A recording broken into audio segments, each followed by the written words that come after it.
आज हम आपसे ये जानना चाहते हैं कि अगर कोई फ्रूट गार्डनिंग शुरू करना चाहता है तो वो कौन से ऐसे प्लांट अपनी छत पर लगा सकता है जो आसानी से ग्रो हो जाते हैं, आसानी से फ्लावरिंग और फ्रूटिंग करना शुरू कर देते हैं। सबसे इम्पोर्टेंट चीज़ होती है ग्राफ्टेड प्लांट हो, सही जगह से खरीदें, क्योंकि बहुत ज़्यादा ज़रूरी चीज़ होती है कि साइंटिफिक वर्ड है कि वो 3 तरीके से वायरस से अटैक को बचा सकते हैं। कुछ ऐसे फंक्शन होते हैं, प्लांट्स होते हैं, कई सारे प्लांट्स ऐसे हैं जिनको हम आसानी से लगा सकते हैं, इनमें कोई भी रिक्वायरमेंट नहीं होती। आपको किसी ना तो NPK का डर होना चाहिए, ना एप्सम साल्ट डालना, मैग्नीशियम वगैरह, माइक्रोन्यूट्रिएंट कुछ नहीं डालना। कुछ प्लांट्स ऐसे हैं जिनको लगाओ, सॉइल में भी अगर लगा देंगे तो सॉइल में भी पनप जाएंगे। गलत प्लांट अगर उठा के ले आएंगे, पता लगा जरा सा वायरस, 4 तरह के वायरस होते हैं मोस्टली, कोई सा भी वायरस अटैक है चला जाएगा प्लांट। इसकी सबसे बड़ी खूबी है फ्रूटिंग भी आता रहेगा, फ्लावरिंग भी चलता रहेगा, तोड़ते रहो चलता ही रहेगा, इसमें साल भर चलता रहता है। ठीक है, 12 महीने इसमें आता ही रहेगा, इसमें कोई डर नहीं है। फ्रूट गार्डनिंग कौन नहीं करना चाहता, लेकिन हर किसी को ये जानकारी नहीं होती कि हम अपनी छत पर कौन से फ्रूट प्लांट लगाएं। नर्सरी में जाते हैं, हर तरीके के पौधे वो हमें पकड़ा देते हैं, जिसकी वजह से हम बहुत ज्यादा बार फ्रूट गार्डनिंग में फेल हो जाते हैं। लेकिन आज हम आए हैं गार्डनिंग एक्सपर्ट के पास, जिनकी छत पर 100 से ज्यादा फ्रूट प्लांट लगे हुए हैं, और वो इस वीडियो में हमें ये बताने वाले हैं कि जो बिगनर्स हैं, जो फ्रूट गार्डनिंग शुरू करना चाहते हैं, तो वो कौन कौन से प्लांट अपनी छत पर लगा सकते हैं, जो बहुत ही कम समय में, बहुत ही कम देखभाल के साथ, बहुत ही जल्दी फ्रूटिंग शुरू कर देंगे और हमारी फ्रूट गार्डनिंग को सफल बना देंगे। तो ज्यादा देरी न करते हुए मिलते हैं गार्डनिंग एक्सपर्ट अखिलेश जी से और लेते हैं पूरी जानकारी। इससे पहले यदि अभी तक आपने अपने YouTube चैनल यूनिक फार्मिंग को सब्सक्राइब नहीं किया है तो अभी सब्सक्राइब करें, साथ ही बेल आइकन भी दबाएं ताकि आगे आने वाली वीडियोस की नोटिफिकेशन आपको मिलती रहे। नमस्कार सर। नमस्कार जी। वैसे आप हमारी वीडियो पे परिचय के मोहताज नहीं है, फिर भी अखिलेश जी की हम लोग वीडियो आप लोगों को दिखा चुके हैं। वो ज़बरदस्त फ्रूट गार्डनिंग करते हैं। अगर अभी तक आपने नहीं देखी है तो पहले आप प्लीज़ उस वीडियो को भी देखें। और इसके साथ ही आज हम जो सर आपके पास आए हैं वो ये जानने के लिए आए हैं कि लोगों को एक डर होता है कि उन्होंने वेजिटेबल गार्डनिंग है वो शुरू कर दी है, फ्लावरिंग प्लांट्स हैं वो लोग लगा लेते हैं, लेकिन फ्रूट गार्डनिंग से डरते हैं, है ना। और आपकी छत पर लेकिन मैं देख रही हूँ कि अमूमन सभी फ्रूट्स के हैं, अभी मैं ज़्यादा अभी लगाने तो वाला हूं। आज हम आपसे ये जानना चाहते हैं कि अगर कोई फ्रूट गार्डनिंग शुरू करना चाहता है तो वो कौन से ऐसे प्लांट अपनी छत पर लगा सकता है जो आसानी से ग्रो हो जाते हैं, आसानी से फ्लावरिंग और फ्रूटिंग करना शुरू कर देते हैं।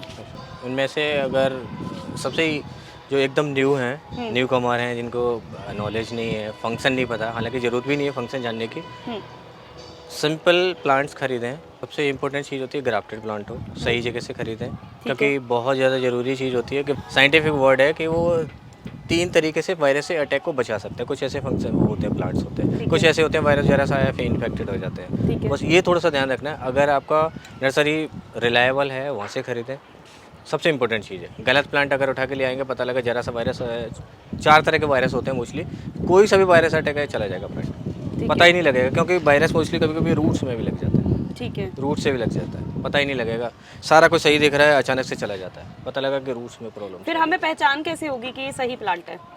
रिलायबल नर्सरी होगी, अगर उसका ग्राफ्टेड देखना है, बहुत ज़रूरी चीज़ है ग्राफ्टेड देखना। ठीक है सर, वीडियो की शुरुआत आपने ज़बरदस्त कर दी है, बहुत अच्छी पहचान के साथ कि जब भी हम नर्सरी से खरीद कर लेके आ रहे हैं तो किन बातों का ध्यान रखना है। अब आगे हम इस चीज़ पे बढ़ लेते हैं कि कौन कौन से प्लांट बिगनर्स को खरीदने चाहिए फ्रूट गार्डनिंग में। सबसे पहले आप क्या सजेस्ट करना चाहेंगे? कई सारे प्लांट्स ऐसे हैं जिनको हम आसानी से लगा सकते हैं, इनमें कोई भी रिक्वायरमेंट नहीं होती। आपको किसी ना तो NPK का डर होना चाहिए, ना एप्सम साल्ट डालना, मैग्नीशियम वगैरह, माइक्रोन्यूट्रिएंट कुछ नहीं डालना। कुछ प्लांट्स ऐसे हैं जिनको लगाओ, सॉइल में भी अगर लगा देंगे तो सॉइल में भी पनप जाएंगे। और रियल में एक सच क्या है, मिथ एक है, लोग मिथ क्या समझते हैं कि प्लांट, ये जितने भी बड़े प्लांट्स हैं, जैसे ये प्लांट है, सारे बड़े प्लांट्स सॉइल चाहते हैं, न कि गोबर और ये सारी चीज़ें बेस्ड। ठीक है, ये हम इनको देते हैं, हम इनको आदी बना रहे हैं इसका। ठीक है, इनको केवल सॉइल चाहिए जहाँ पे ये टिक के खड़े रहें, हिले ना, इनकी जड़ें हिले नहीं, जब जड़ें जहाँ पे हों मजबूत से पड़े। इनको केवल सॉइल चाहिए, इनकी रिक्वायरमेंट केवल सॉइल है। ठीक है, सॉइल के अलावा इनको गोबर की खाद भी नहीं चाहिए। इसलिए जंगल में पेड़ ज़्यादा बड़े होते हैं जहाँ केयर होती है वहाँ से। जो सबसे ईजी प्लांट है उनमें से एक अमरूद है, गुआवा प्लांट है, कोई सा भी गुआवा आप लगा सकते हैं, चाहे वो ताइवान रेड हो, ताइवान पिंक हो, या डायमंड रेड है, रेड डायमंड है, कोई सा भी लगा सकते हैं। क्योंकि इनकी रिक्वायरमेंट क्या है कि कुछ लोग क्या करते हैं, पानी ज़्यादा ओवर डालते जाएंगे। आम में अगर ओवर पानी डाल दिया तो मर जाएगा। ठीक है, अमरूद में क्या है, कंटिन्यूस पानी चाहिए इनको, बहुत ज़्यादा पानी देंगे तो डैमेज आएगा, अगर बहुत ज़्यादा पानी नहीं दिया है तो चलता ही रहेगा उसमें। किस सीज़न में हमें अमरूद लगाना चाहिए? मोस्टली ये 2 टाइम में फ्रूटिंग होती है इनमें, तो इसको कभी भी लगा सकते हैं। मोस्टली बरसात में लगाएंगे कोई सा भी प्लांट तो आसानी से लग जाएगा। जुलाई से लेकर सितंबर तक लगाते हैं तो आसानी से पनप जाएगा जुलाई से सितंबर तक। दूसरा एक प्लांट है जिसको आसानी से लगा सकते हैं, उनमें एक चीकू भी आता है। ठीक है। क्योंकि चीकू में सबसे बड़ी खासियत क्या होती है, ये हॉट टेम्परेचर को पसंद करता है। ठीक है। एक लेवल तक गर्मी झेल जाता है ये। और सेकंड थिंग क्या है कि इसमें इंसेक्ट नहीं लगते मोस्टली, तो इनका ट्रीटमेंट की जरूरत जो नहीं है। 12 मासी फ्रूटिंग देते रहते हैं। हाँ, इनमें से ये जो कालापति चीकू है वो आता ही रहेगा। इसमें अभी फ्रूटिंग आ रही है और दूसरा दोबारा फ्लावरिंग भी आ रही है। ठीक है। चीकू हमें कब मतलब अपने गमले में लगाना चाहिए, कब? इसको भी जुलाई और सितंबर का सबसे अच्छा टाइम होता है। ठीक है। जुलाई और सितंबर में कुछ भी नहीं सोचना, बाकी आप जब ज़्यादा टेम्परेचर डाउन हो जाए हाँ। तो इसको नहीं लगाना चाहिए, क्योंकि सर्वाइव नहीं कर पाएगा। ठीक है। क्योंकि ये हॉट टेम्परेचर का है, हॉट ट्रॉपिकल प्लांट है ये। ठीक है। ये कितनी भी गर्मी को बर्दाश्त कर सकता है। मोस्टली 37 डिग्री तक झेल जाता है, बट थोड़ा ऊपर भी हो जाता है तो भी सर्वाइव कर जाता है, क्योंकि ये सॉलिड प्लांट कहते हैं ना, ये बहुत ही मजबूत होता है और इसमें इंसेक्ट का भी डर नहीं होता, पॉलिनेशन का डर नहीं है, पॉलिनेशन को कोई भी डर नहीं है इसमें। मैंने 6-7 लगा रखे हैं, इनमें से चीकू ही बड़े हैं। 2 प्लांट इधर हैं, 2 इधर हैं, 2 उधर हैं। काफी चीकू मैंने काफ़ी लगा रखे हैं एक्चुअली, कि चीकू आसानी से लग जाता है। दूसरा क्या है कि इनमें पॉलिनेशन का कोई डर नहीं है, इंसेक्ट का कोई पंगा नहीं है। तीसरा जो प्लांट है जो आसानी से लगा सकते हैं, इसमें कोई भी डर नहीं है, चाइना 3 ऑरेंज। इसकी सबसे बड़ी खूबी है फ्रूटिंग भी आता रहेगा, फ्लावरिंग भी चलता रहेगा, तोड़ते रहो चलता ही रहेगा, इसमें साल भर चलता रहता है।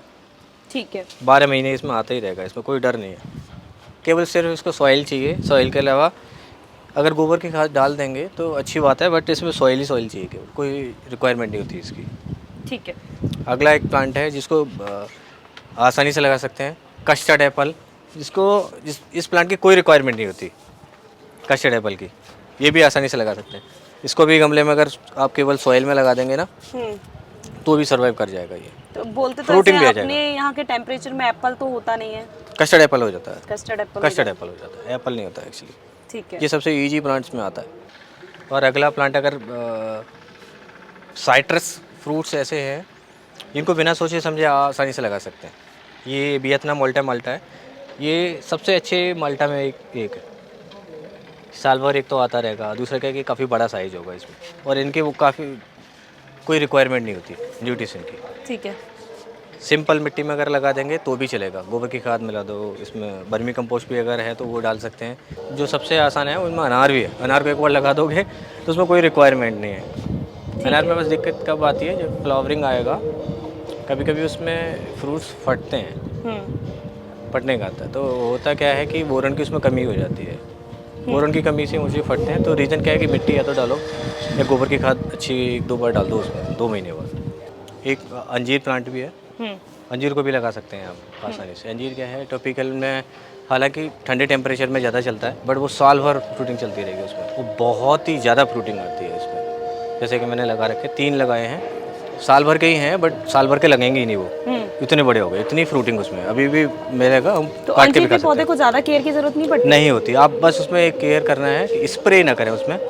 अगर आप स्प्रे करेंगे तो फंगस आ ही जाएगा, उसमें रुकेगा नहीं। स्प्रे ना करें। अंजीर का प्लांट स्प्रे पसंद नहीं करता।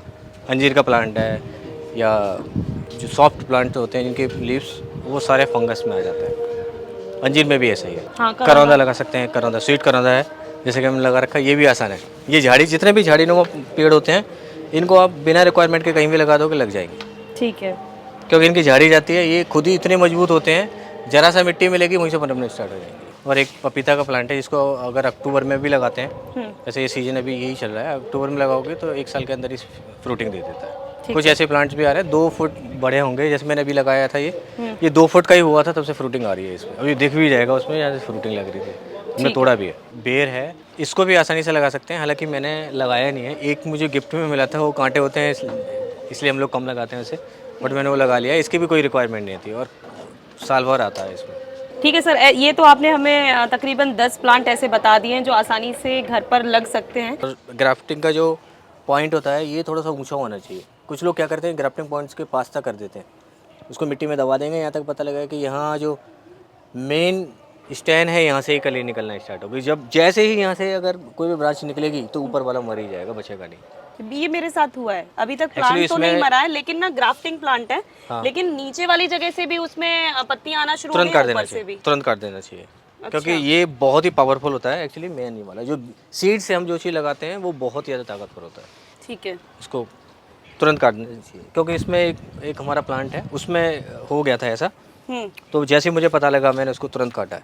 ये जो ग्राफ्टिंग पोर्शन है ना, इसके नीचे से ये ब्रांच निकलना स्टार्ट हो गई थी एक्चुअली। अगर ये ब्रांच पनप जाती तो ऊपर का मर ही जाता। ठीक है। क्योंकि अगर ये नहीं करेंगे ना, इसको जितने पास से हो उतने पास से काटना चाहिए। ठीक है। ये बहुत इंपॉर्टेंट चीज़ होती है, मुझे लोग भूल जाते हैं। मतलब इसको क्या बेसिकली करते आप हैं? कहना चाह रहे हैं कि जो ग्राफ्टिंग पॉइंट है वहां पर पत्तियां या वो ग्रो नहीं होना चाहिए। नहीं होना चाहिए, और इसको हमें कम से कम 2 या 3 इंच नीचे रखना चाहिए इसको। लोग क्या करते हैं, चढ़ाते चढ़ाते मिट्टी अगर डालेंगे यहाँ तक अगर लेके आ उसको गए, दबा देंगे। हाँ दबा देंगे। ये बहुत बड़ी गलती करते हैं। इसे ये हमेशा बाहर रहना चाहिए। बाहर रहना चाहिए, 2-3 इंच बाहर ही रहना चाहिए। लेकिन जब भी हम नर्सरी में जाते हैं तो एक चीज़ हमने अनुभव की है कि बहुत सारी प्लांट्स के वो ऑप्शंस नर्सरी वाले हमें दे देते हैं, जिसकी वजह से लोग ले आते हैं और हताश हो जाते हैं। हाँ। तो आप अपने एक्सपीरियंस के आधार पर कुछ ऐसे प्लांट्स के हमें नाम सजेस्ट कर सकते हैं क्या, जिनसे हमें बचना चाहिए, जिन्हें आप घर पे लगाना थोड़ा मुश्किल हो सकता है? हाँ, जो सबसे टफ आते हैं उनमें मैंगो है।